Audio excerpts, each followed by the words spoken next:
विद्यार्थियों, इस वीडियो में हम द्वादशः पाठः आलस्यम ही मनुष्याणां शरीरस्थो महान् रिपुः पाठ का अध्ययन करेंगे।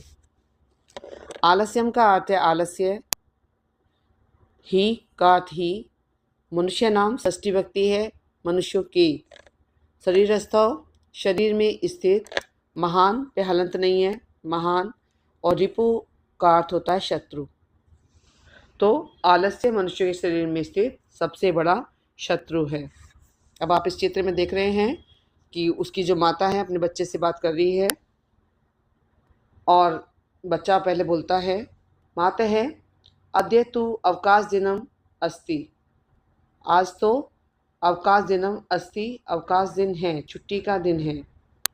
माता है वो संबोधित कर रहा है कि माता आज तो छुट्टी का दिन है। अद्य अहम संपूर्ण दिने, आज मैं सारे दिन, विश्रामम करिष्यामि, आराम करूँगा। अवकाशः विद्यालयस्य अस्ति, न तु स्वाध्यायस्य, बहु आलस्यं करोसि, उत्तिष्ठ परिश्रमं कुरु। तो अवकाश विद्यालयस्य अस्ति, छुट्टी विद्यालय की है, न तो स्वाध्याय से, न कि स्वाध्याय की, बहु आलस्यम करोसि, बहुत आलस्य करते हो, उत्तिष्ठ उठो, परिश्रमम कुरु, परिश्रम करो।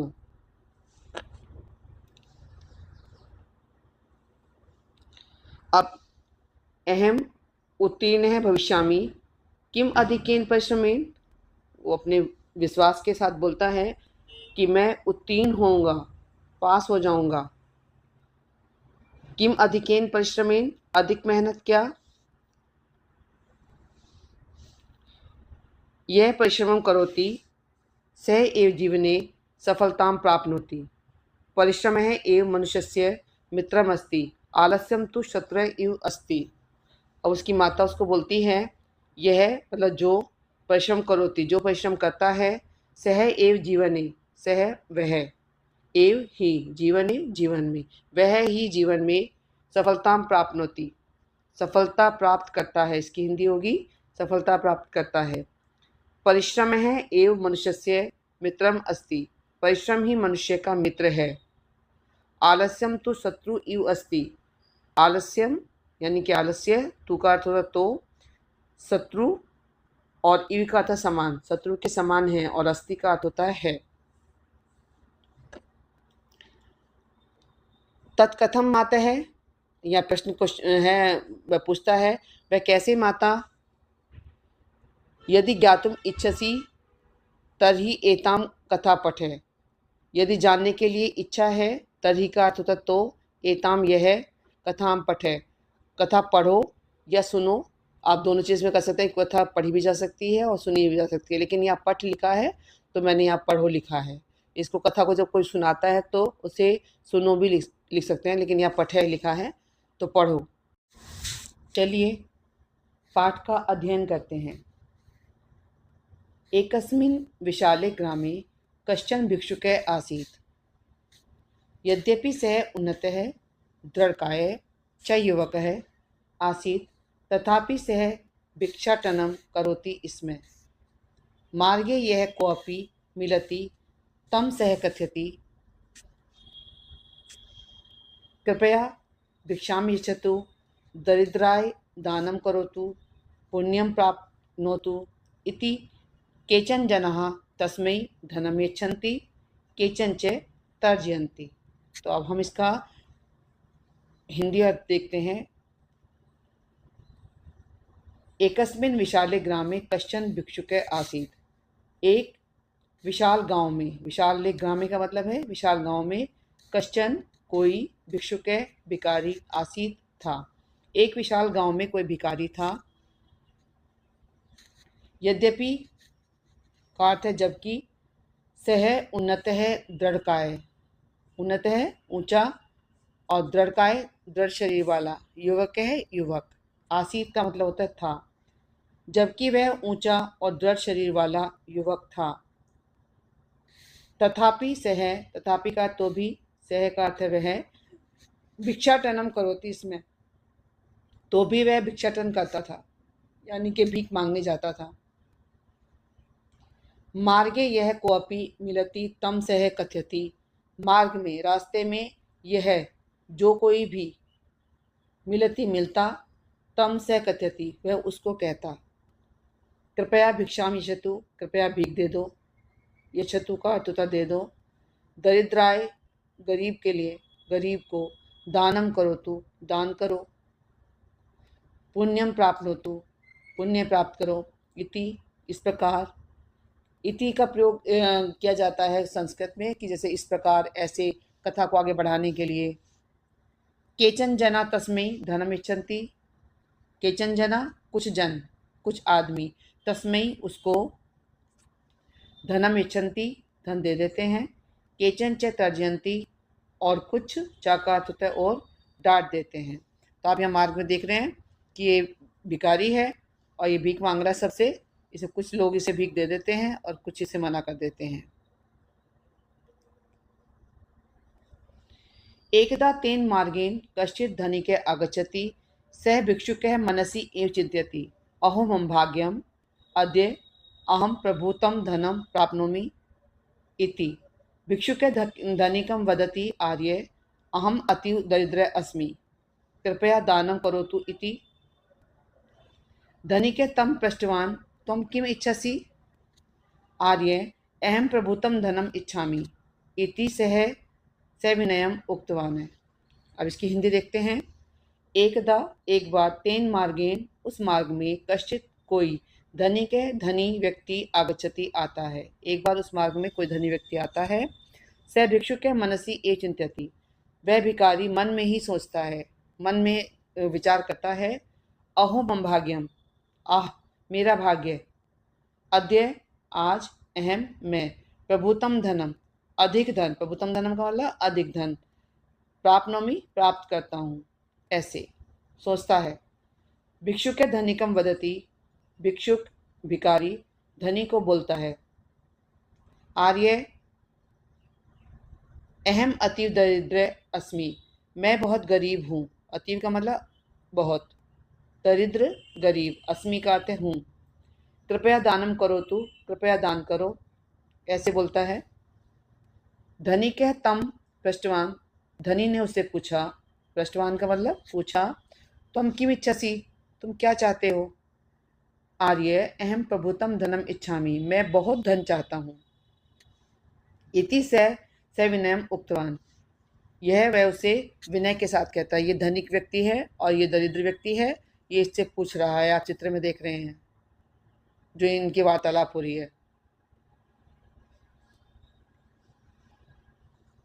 तदा धनिके वदति, अहम तुभ्यं सहस्रं रूप्यकाणि यच्छामि, त्वं मह्यं तव पादौ यच्छ।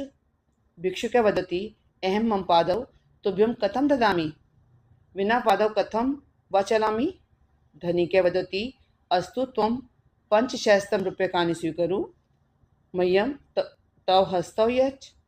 भिक्षुकः वदति, हस्ताभ्यां विना अहं कथं भिक्षां स्वीकरोमि। एवमेव धनिकैः सहस्राधिकैः रूप्यकैः तस्य अनेकानि शरीर अंगानि क्रेतुम् इष्टवान्, किंतु भिक्षुकः निराकृतवान् है। तो अब आप इसकी हिंदी देखेंगे। तदा धनिके वदति, तब धनिक बोलता है, अहम तुभ्यम सहस्त्रम रूप्यकाणि यच्छामि, मैं तुम्हें सहस्त्रम रूप्यकाणि मतलब 1000 रुपये, यच्छामि का मतलब देता हूँ। तुम मह्यम तव पादव यच्छ, तुम मुझे अपने दोनों पैर दे दो। पादव का मतलब दोनों पैर। भिक्षुकः वदति, भिक्षुक बोलता है, भिखारी बोलता है, अहम मम पादव तुभ्यं कथं ददामि, मैं मेरे दोनों पैर तुम्हें कैसे दे दूं। बिना पादव कथं चलामि, बिना दोनों पैर के मैं कैसे चलूं। धनिके वदति, अस्तु त्वं पंचसहस्त्रम रूप्यकाणि स्वीकरो, तो तुम 5000 रुपये स्वीकार करो।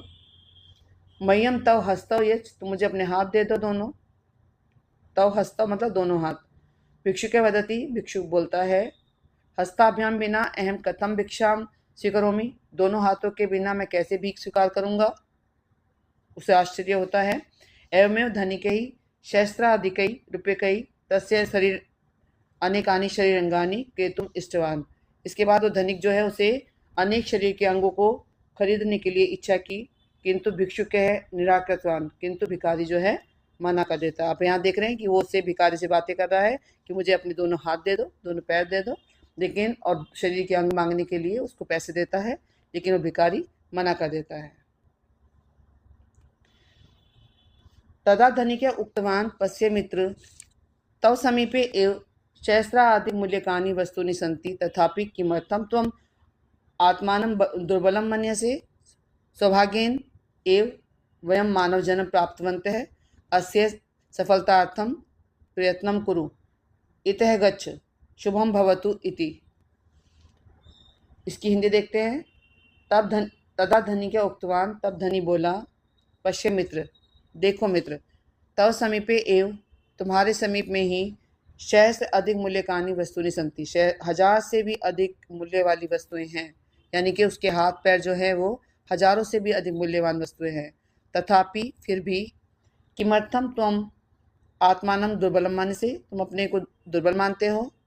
सौभाग्येन एव वयम मानव जन्म प्राप्तवंत है, सौभाग्य से हमने ये मानव जन्म प्राप्त हुआ है, इसकी सफलता के लिए कोशिश करो।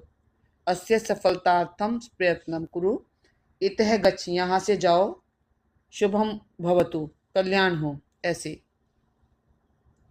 वह उसको समझाता है कि इतनी मूल्यवान चीज़ें तुम्हारे पास में है, हाथ और पैर, तो फिर भिक्षा क्यों मांगते हो। तस्मात् दिनात् भिक्षुके भिक्षाटनं त्यक्त्वा परिश्रमेण धनार्जनं कृत्वा सगौरवं जीवनयापनम् आरब्धवान्। अतः एव सज्जना वदन्ति, आलस्यं हि मनुष्याणां शरीरस्थो महान् रिपुः, नास्त्युद्यमो समो बन्धुः कृत्वा यं नावसीदति।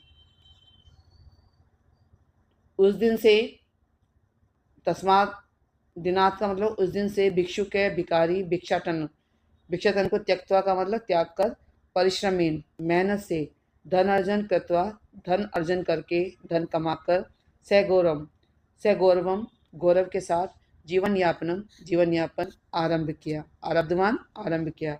अतएव इसलिए सज्जना वदंती सज्जन बोलते हैं, आलस्य ही मनुष्य के शरीर में, शरीरस्थ का मतलब शरीर में स्थित महान रिपु, महान शत्रु है। ना अस्ति उद्यम सम, उद्यम के समान कोई, परिश्रम के समान कोई बंधु नहीं, बंधु मतलब भाई, परिश्रम के समान कोई भाई नहीं, हमारा सबसे बड़ा भाई जो है वो परिश्रम है। कृत्वा यह नावसीदति, जो कभी दुख नहीं देता, जिससे हमें कभी दुख नहीं होता, अगर वो भाई हमारा, हम परिश्रम करते हैं तो उससे हमें कभी दुख नहीं होता। अब देखेंगे इसे, आलस्यम ही मनुष्याणां शरीरस्थो महान् रिपुः, नास्त्यु उद्यम समो बंधु कृत्वा यम नावसीदति। इसका परिच्छेद दिया गया है। ये परिच्छेद का मतलब होता है कि एक एक शब्द को अलग अलग करके लिखा जाता है। जैसे ये है ना अस्ति सम उद्यम समो, तो इसके लिए आपको पता लगा कि ये ना अस्ति उद्यम सम है। जैसे नावसीदति है, ये समझ में नहीं आता आपको, तो ये न अवसीदति शब्द है, ये यहाँ पर आपको पता लग गया। तो पदच्छेद से ये पता लगता है कि शब्दों को अलग अलग करके, जैसे मनुष्याणां शरीरस्थो, तो अन्वय क्या होता है, अन्वय में जैसे इसमें इस श्लोक में अस्थि भी आना था, इस श्लोक में और शब्द आने हैं, तो जो शब्द आने होते हैं उससे अन्वय करते हैं हम। अब है भावार्थ है, आलस्यम मनुष्याणां शरीरे स्थित महान शत्रु अस्ति, यतो हि आलस्यस्य कारणात् कार्यं न सिद्ध्यति, एवमेव परिश्रमेण समान बंधु अपि नास्ति, यतो हि परिश्रमं कृत्वा कोऽपि दुःखं न आपनोति। तो इसकी हिंदी है, आलस्य मनुष्य के शरीर में स्थित महान शत्रु, अस्थि का मतलब है, आलस्य मनुष्य के शरीर में स्थित महान शत्रु है। यतो ही का मतलब क्योंकि, आलस्य कारणात्, आलस्य के कारण से, कार्य न सिद्ध्यति, सिद्ध नहीं होता, एवमेव परिश्रमेण, इसलिए परिश्रम मेहनत के समान, बंधु अपि नास्ति, कोई भाई नहीं है। यतो ही क्योंकि, परिश्रमं कृत्वा, परिश्रम करके, को अपि दुखम न आपनोति, कोई दुख प्राप्त नहीं होता है। तो हमें समझ में आया कि हमें आलस्य त्याग कर, सिर्फ अध्ययन से हमें पता लग पा रहा है कि करना चाहिए, लेकिन हमें इसे पाठ का अभ्यास कर जब समापन हुआ तो हमें स्वयं भी इस चीज़ को सीखना है कि आलस्य को छोड़कर जो परिश्रम करता है वह जीवन में सफल होता है। अब आप देखिए कि वो अपना जीवन यापन करने के लिए मेहनत कर रहा है। तो ये सभी विद्यार्थी भी इससे पाठ से सीख ले सकते हैं कि थोड़ा-सा आलस यदि हमने छोड़ दिया तो हम किसी महान उद्देश्य को प्राप्त कर सकते हैं। अगर हमने किसी आलस्य को, छोटे से आलस को छोड़ा तो उससे हम किसी महान उद्देश्य की ओर जा सकते हैं। इस पाठ से बहुत अच्छी सीख मिलती है और वो सीख हमें ग्रहण करनी चाहिए इस पाठ को पढ़ने के बाद में। अब है उसकी माँ ने जो भी उसको बताया वो एक अच्छा लेसन उसको ये पाठ सिखाया, तो उस पाठ को हमें सीखना चाहिए कि हमें आलस्य नहीं करना चाहिए, हमें परिश्रम करना चाहिए।